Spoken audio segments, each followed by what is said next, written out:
The following podcast contains spoilers for Prospect. You have been warned.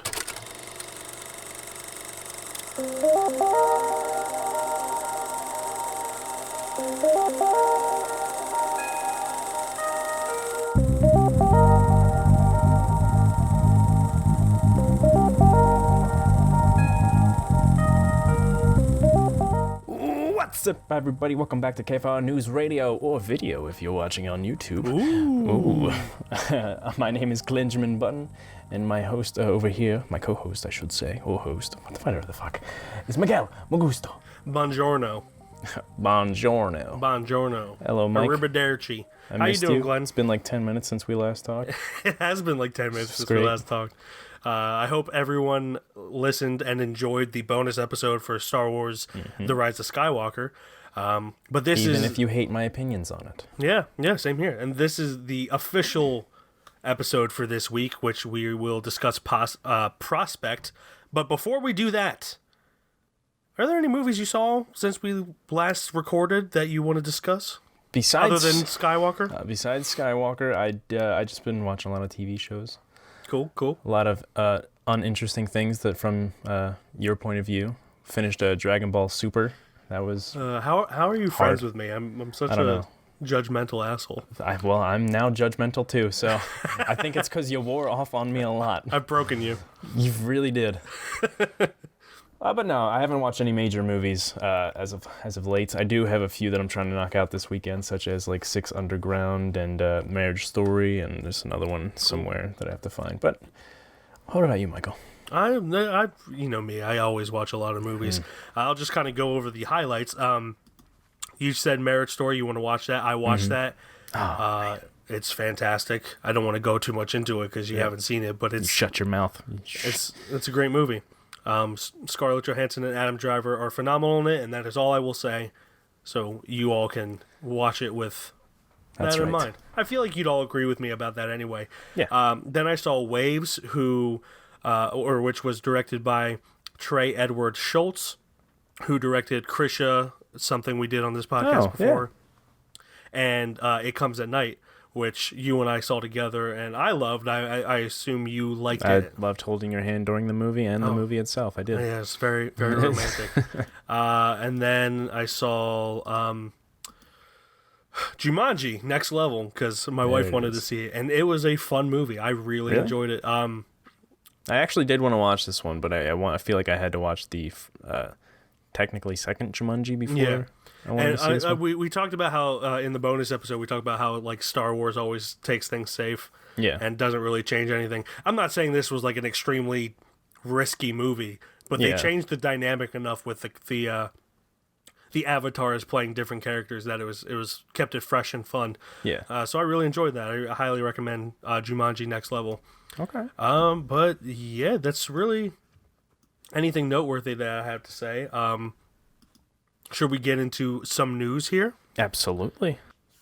As you know, Glenn, or maybe not until I told you, the nominations for the Golden Globes came out.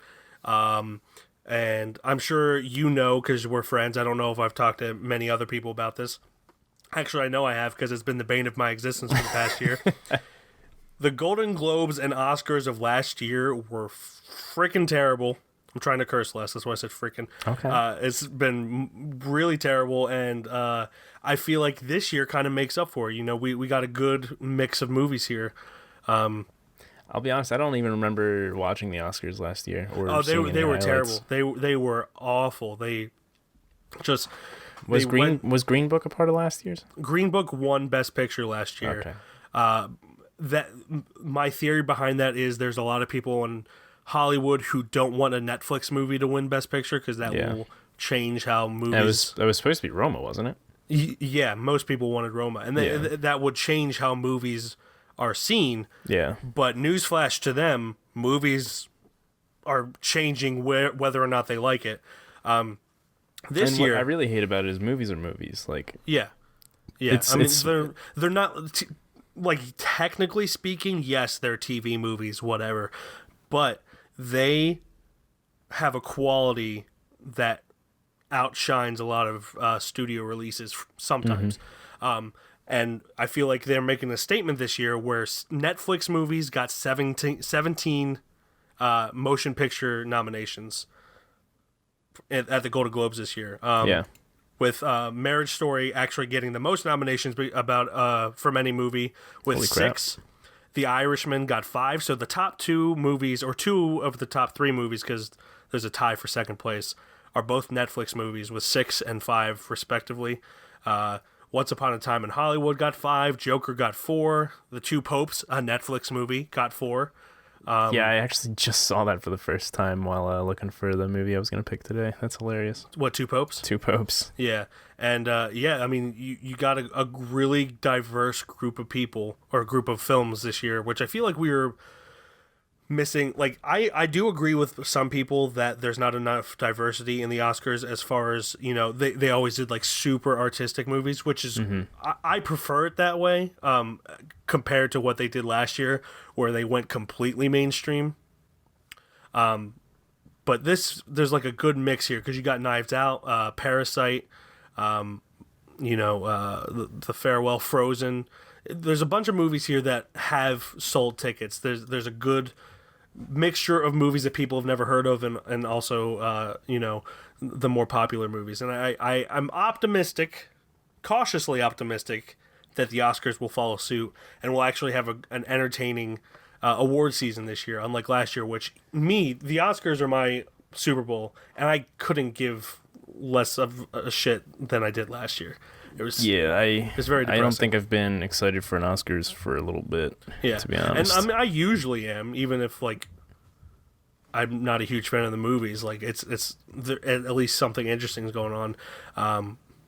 Not that anyone cares. They're not having a host again for the Oscars this year, because I feel like it was a major success last year. Who was supposed to be the host before? Was it supposed to be Kevin Hart? Kevin Hart was to be last year. Then people called him out for making homophobic jokes, which he refused to apologize for, but then apologized for. But then also he didn't want to. He apologized for them because he knew it was the right thing to do, but he also didn't want to host, because they weren't going to allow him to host unless he apologized. Yeah. So he did the right thing, but also made a statement by saying, look, like this whole thing's kind of stupid, which, I'm not here to say people are right or wrong for that. I have my own opinion about it, but that's not really what we're here for. Yeah. But yeah, Golden Globe nominations came out. Joker got a lot of love, which I know you're probably excited for. Yeah, buddy. I don't know why I just exhaled so much air out of my body, but yes, worried about it. Chernobyl, a miniseries that we talked about, got 4 nominations. So, as it should. Yeah, that's gonna be great. But yeah, that's really all I have to say about the Golden Globes. Okay. Yeah. I'm actually just kind of skipping through and looking at it. Yeah, it doesn't look too bad, to be honest. Yeah, I suggest everyone takes a look at those. There's a lot of good. There's no real surprises, but it's also much better than last year. All I'm saying is best motion picture, musical, or comedy. I don't have to say more than that. There's one standout choice there. Was it Cats? Specifically. The fuck? Well, one standout choice that needs to win. It was the to the Golden Globes' defense, there is no other musical other than Frozen. Best movie, picture, musical, or comedy. We got what is it? Dolomite is my answer. Dolomite is my name. Or answer. What the fuck am I doing? Yeah, it's a movie about. I read. It's a Jojo movie Rabbit. about Rudy Ray Moore, who was an actor / director, in during the blaxploitation era. And Eddie Murphy's actually really good in it. I watched it. I highly suggest other people take a look. It's on Netflix as well. Okay. Yeah. Well, Jojo Rabbit's the one I was talking about. But yeah, Jojo Rabbit. Yeah. So, as you know, because I told you, the Matrix 4 is going to be released in 2021. Uh-huh. Starring what else? Keanu Reeves, and it's also going to be released the same day as John Wick 4. That's a lot of Keanu for my body. Keanu Reeves. I don't know how I feel about the Matrix sequel. Yeah. It doesn't need one. I feel like Lana Wachowski needs a comeback. She's directing it solo. She's not with her sister this time around. So yeah, we'll see how that goes. Yeah, I'll be honest, I never actually watched the full trilogy of Matrix. I barely even watched the first one, to be honest. But I don't think Matrix 4 needs to happen. Yeah, it doesn't. The first one's really good. Second one is terrible. Third one's okay. Yeah. I'm sure there's other people out there who think the second one's okay and the third one's terrible. I disagree. It is what it is. It is what it is. Yeah, the first one's really good. So if you ever get a chance to just watch that one all the way through, I suggest you take advantage. We'll see if it's any good or any bad. Time will tell. We've got over a year to find out. Definitely. But John Wick 4, I'm definitely excited for. I'll tell you John Wick 4, yeah. And most impressively, I'm more excited for Keanu, period. It's going to be a lot. I mean, I wasn't excited for John Wick 2, but then after John Wick 2, I didn't care for John Wick 2, but I was excited for John Wick 3. Yeah. And then after John Wick 3, I'm really excited for John Wick 4. And my favorite part is he's like, if the fans want it, I'll just keep making them. And you know damn well we do. So. That Canadian prince. he's such a blessing to us. Praise to him. Praise be to Keanu. But yeah, that's the Matrix. For my movie news, the trailer for Tenet came out. The Christopher Nolan movie. Glenn, did you watch this trailer? No, I'm just saying it out of the But blue. did you watch it though? Yeah, I watched it in my dreams, and they came true in real life, and it felt great. I gotta see if I can find what you said. You go on your little spiel. I'm looking for the text that you sent me when you watched it. I said, I said thank you, Daddy Nolan, or something like that. Yeah, thank you, Daddy Nolan. Yes, I just said, responded, yes, Daddy yes, Nolan. Queen, yes. Yes, Daddy Nolan. Oh my god, this movie looks fucking phenomenal. Oh my god, yeah, and it's got the guy who was in Black Klansman, who is also Denzel Washington's son. I'm trying to find his name here. It's John David Washington. John David Washington. It's got Robert Pattinson, Aaron Taylor Johnson, who I've always really liked, even though the movies he picks is a little sketchy sometimes. Himesh Patel, who is from the movie Yesterday. Michael Caine. Michael Caine. Clemence Posey. I wouldn't Elizabeth be surprised Debicki. if Cillian Murphy's in there anywhere. Yeah, probably.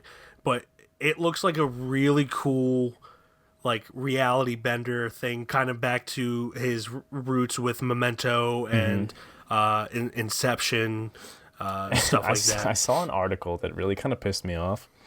It was like, this is a sequel to Inception. I'm like, go to hell. I'll be disappointed if it is, if I'm honest. I will be too. Because he doesn't like doing sequels. No. He didn't even want to do The Dark Knight or Dark Knight Rises. Yeah. And I know it's not going to be, but I really want this to be a rated R. I know it's not going to be. Yeah. We just got to be thankful that Nolan is making original action movies. So the fact that it's going to be PG-13, I'm okay with, as long as we keep getting original content from him. Oh, absolutely. Because I know he has to pay the bills. I'm not stupid, but yeah, I feel like it could warrant an R rating. He would be sick if it had one. Yeah, but yeah, I'm super excited for that. Nolan is such a monster in the filmmaking world. And yes, Daddy Nolan. Yes, Daddy Nolan. Bring us more. Every time. But yeah, if you haven't checked out the trailer for Tenet, definitely do so. You know, you can do it on YouTube. Pretty much anywhere you search it, will probably come up. Yeah. So yeah. I mean, that's more of a plug, but it's also news. So I wanted to put it as news. But it's only a trailer, so it's not worthy of like the plug. Yeah. Do you work at the King of Prussia theaters? Do you know if there is a 5-minute screening before Star Wars for it? Don't think there was. Okay, because I know he usually does. He usually does that though. I gotta hunt down what movie he does that with, and then see that in IMAX. Because there was one for Dunkirk. Yeah, there was, but I forget what movie that was for though. Yeah, I don't remember. There's one for Dunkirk. There was one for Interstellar. He always does one. Yeah, they're always great.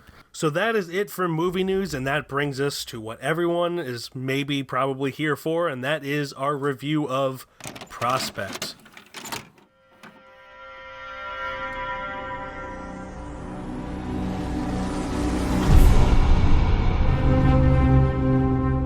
742 requesting release. I'm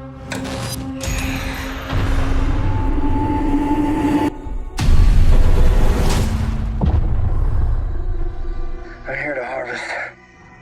I have the location of a massive deposit of Orlac. The Queen's Lair. By my estimation, it's the largest anyone's ever seen. Someone is approaching. Where are you from? Nowhere. How poetic.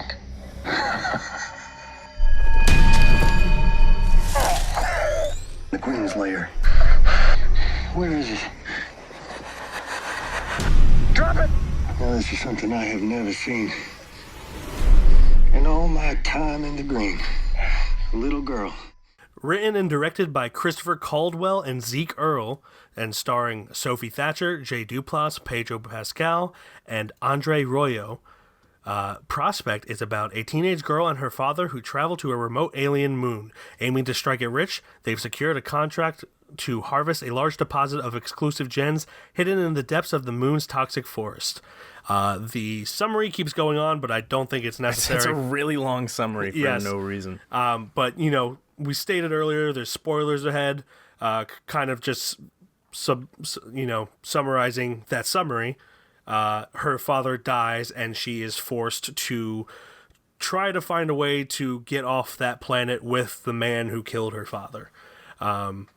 Which, that's deep, man. It's pretty deep. That's deep. But yeah, I picked this movie because, you know me, I always love the story behind the making of a movie, often more than I like the movie itself. And this is a great movie. I'm not going to take away from its quality, but it is a pretty low budget movie that was essentially shot by people who've never really made a movie before. I mean, the directors and the writer and directors have experience. Obviously, the actors have experience, but they hired carpenters and seamstresses and all these different people from different walks of life who have never worked on a movie set before in order to get this movie made, and made it in the town that they grew up in, which has that crazy forest. So, the story of how it was made is inspiring to me, to say the least. And yeah, I just wanted to talk about it. So and we know how you feel about inspiring films. I do. I actually wrote a short film after watching this. Yep. While listening to the soundtrack. So the soundtrack's really good too. But I want to get, before I kind of get into things, I want to get your initial reaction, what you felt about the movie while watching it, and so on and so forth. So I knew you really liked it, so I went in there, hearts ablazing, ready to go into my hearts and dreams and feel everything that I could. I liked this movie. I didn't really feel super inspired because I don't know if, did you watch the BTS before or after the movie? After. I didn't feel super inspired until after the movie when I watched the BTS. So when I went into it, I liked the movie. I thought it was great. I felt like the atmosphere, the environment, and the planet they were on was fantastic world building, and absolutely the, I guess, universe that they created was more interesting than the actual plot. I would agree with that. Which they even said in the BTS that's what they were going for. Not going for, but they wanted to create a world that you were invested in. Yeah. Which was like, well, shit, that's exactly what I wrote in my review before I watched this BTS. Yeah, exactly. So it's a success. It's a success on that standpoint. Yeah, they knew what they were doing. I loved the relationship between Pedro and Sophie. Yeah. I thought they were great together. Yeah, man, it was a good movie, and the soundtrack, man, that thing killed. Yeah, I did listen to it a little bit after I watched the movie. It's honestly like, I'm a sucker for a good soundtrack. I'm not afraid to admit that. I enjoyed this movie, but I wasn't in love with it, and then the second that in the final sequence, there's this beautiful song. Which is the main character, Sophie Thatcher, who plays the character C. It's her theme song, and it's kind of, it's culminating the entire relationship with the man who killed her father from, kind of this place of aggression and anger for obvious reasons, to a more empathetic understanding that he was just put in a situation where he needed to kill the father, and survival of the fittest kind of thing, where he didn't want to kill the father, and you believe that he didn't want to kill the father, and it just kind of came to that.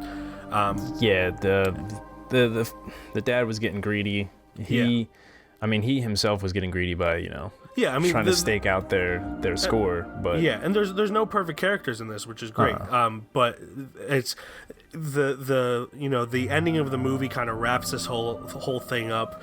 And this beautiful soundtrack, and then it goes black, and then it comes into the credit song.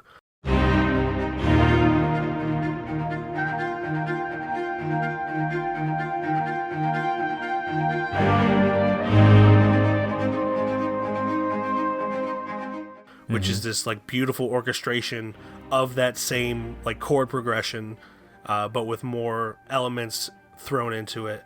And with my surround sound system, it gave me like chills. And I can only imagine how that felt and like, sounded. I heard the violins coming from my right ear, violas coming from my left ear, cellos coming from the bass subwoofer and everything, and it's just all that coming together. And so then I did research and found the behind the scenes thing, and just kind of fell in love with that. Yeah. Listened to the soundtrack a lot, watched the movie again, found a whole new appreciation for the movie with how they made it in mind. And I didn't love it until the second viewing, which, sometimes you need to view things more than once to absolutely love something. And that's really how I thought this was powerful. Like, I caught on to more things the second time around. Yeah. After watching the BTS, it made me appreciate it more, because I just liked the movie. More than but not like loved it in any way. And then the BTS, like, I had watched an interview with Pedro saying that like them being in the suits made it like so hard that it made the movie in a way. But then I watched the actual BTS. I was like, oh man, that makes so much more sense, and it makes me want to make my own movie. Yeah, and me, that's exactly what I even said that when talking about it. That when I told you about this movie in last week's episode, I even said the making of it's more interesting than the movie itself. Yeah, but it's a few things that because we already talked about sound design. I was talking to you earlier today about set design and costumes and stuff. I was talking to you earlier about sound design this morning or this afternoon, because the first time I watched it, I only had access to stereo sound, and then this was the first time I rewatched it today, where I had a version that had 5.1 surround sound. Yeah. And there was just so many different elements that made it so much more immersive. Like, in the scene where they're landing on the planet, I thought my house was falling apart, because I kept hearing like pipes falling and stuff like that. And I keep having to remind myself, it's just the movie. And it's just little details like that really immerse you into this world. And they do a great job with that. And, the writing is great too. Like, with the kind of world building they do, there is understandably a lot of exposition they have to do, but they do a really good job at making the exposition not feel like exposition. Yeah. For instance, in the first few scenes, there's a scene where the dad takes drugs to help himself fall to sleep, and he's just reminiscing about the girl, his daughter's mom, and everything, and it kind of explains this whole world, where planets or countries and stuff like that, where people travel from planet to planet to live and never really stay in one place at a time. And it's the how quickly and effectively they do that is amazing. Yeah. I said this in my Letterboxd review, that I could more than definitely see like a TV series. This needed like hour-long episodes. Maybe not of these characters, but I could see like a series coming out of this universe, this world. Like a nice anthology where it jumps from character to character. Yeah, and I'd be totally down for that. I mean, obviously they didn't have the funds to even make that, but I could definitely see doing wanting to watch that in the future if it actually happened. Absolutely, yeah. Yeah, I thought, it was just extremely well made for how low of a budget it was, and really impactful and with little resources, and more than anything, that's, I keep saying it, but that's what I respect about it. It's a great independent film that I feel deserves more recognition. And it does, Mike. It does. It does deserve more recognition. And just Pedro Pascal's face deserves all of our eyes. It does. All it's of true. them. All the eyes. Just scoop them out and throw them out. Scoop them out, put them in a jar, whatever you want. I don't care. I really suggest, if you have not watched this and listened to this podcast, I'm hoping that it kind of, even though there are spoilers in this, there's still more to this movie than what the plot is, and the visuals in themselves are great enough to watch it. It's the world that's created that makes it special. Exactly. So, yeah, if you haven't seen it, go see it. Go see it. And I know most of your asses have Disney Plus now, so you have Hulu. You can't argue with us. Yeah. You can't. And you can't argue with us, hey, I kind of want to see that movie. I swear to God. Go see it, then. Go see the movie. Here is our offer. I don't understand. For the girl. That is a bold offer. Well,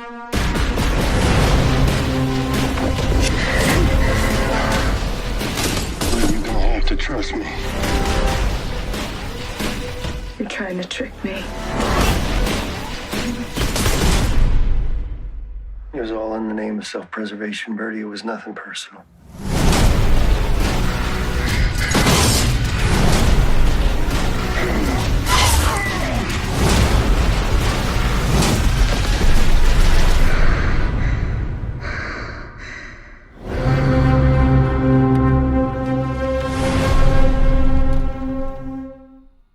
That brings us to the judgment. As you know, Glenn, every time we discuss a movie, we decide whether or not it becomes a shelf boy. It has to be by unanimous decision.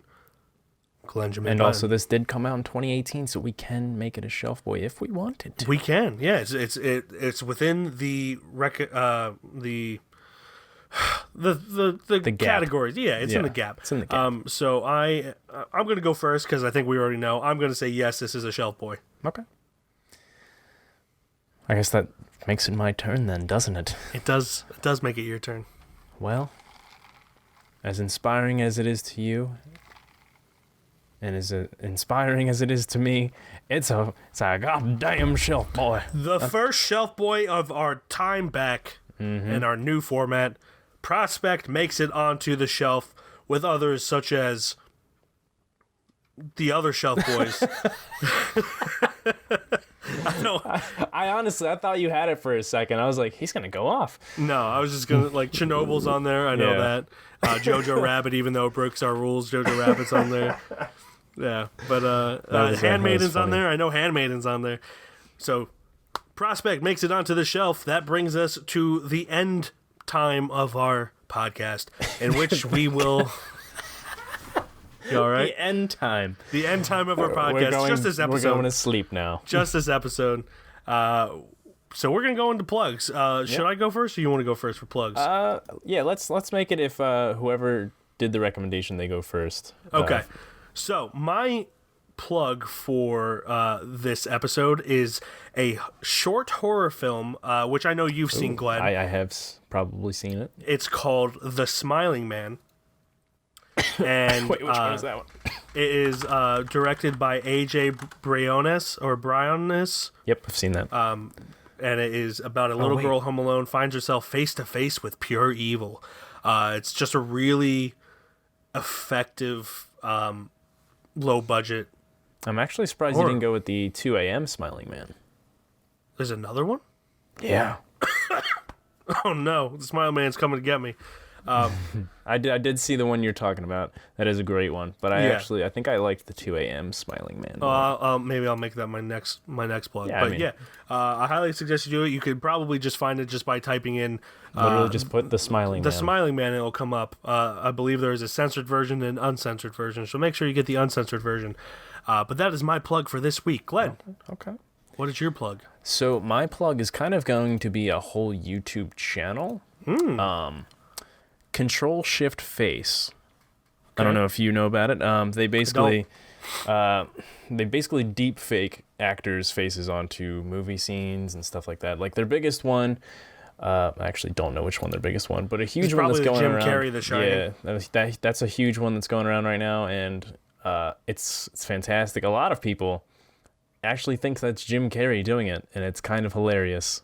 That his face is too wide. Yeah, it's also Jack Nicholson's voice. Oh no, it's not.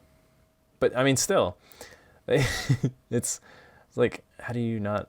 Like, I understand, like, it's uncanny how perfect it looks, but also you can tell. Yeah, I can always tell with deepfakes. That's why I'm not as worried about it as other people are. I mean, yeah, it's going to cause problems, but it's not going to be a problem that can be easily proven incorrect. So unless you get on the bad side of a government, you should be fine. Yeah, so that channel's it's got some really good ones. They've got a movie scene from No Country for Old Men, the coin toss one. It's got Arnold Schwarzenegger.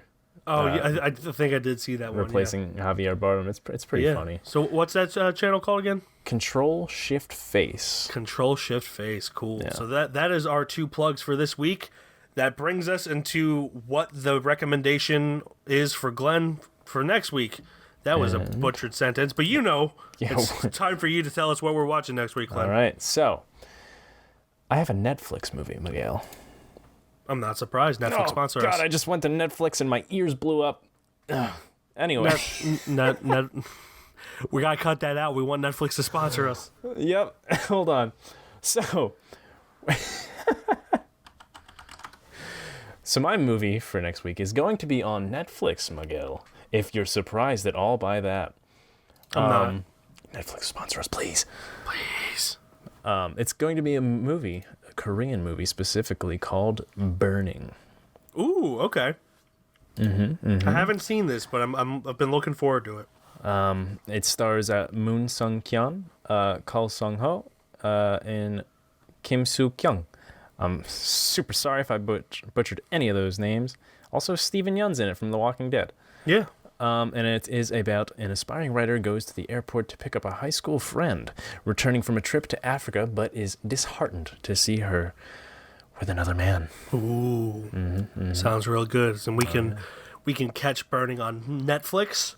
Burning on Netflix. So, I guess that is our schedule and assignment for next week. Thank you, everyone, for listening to this episode.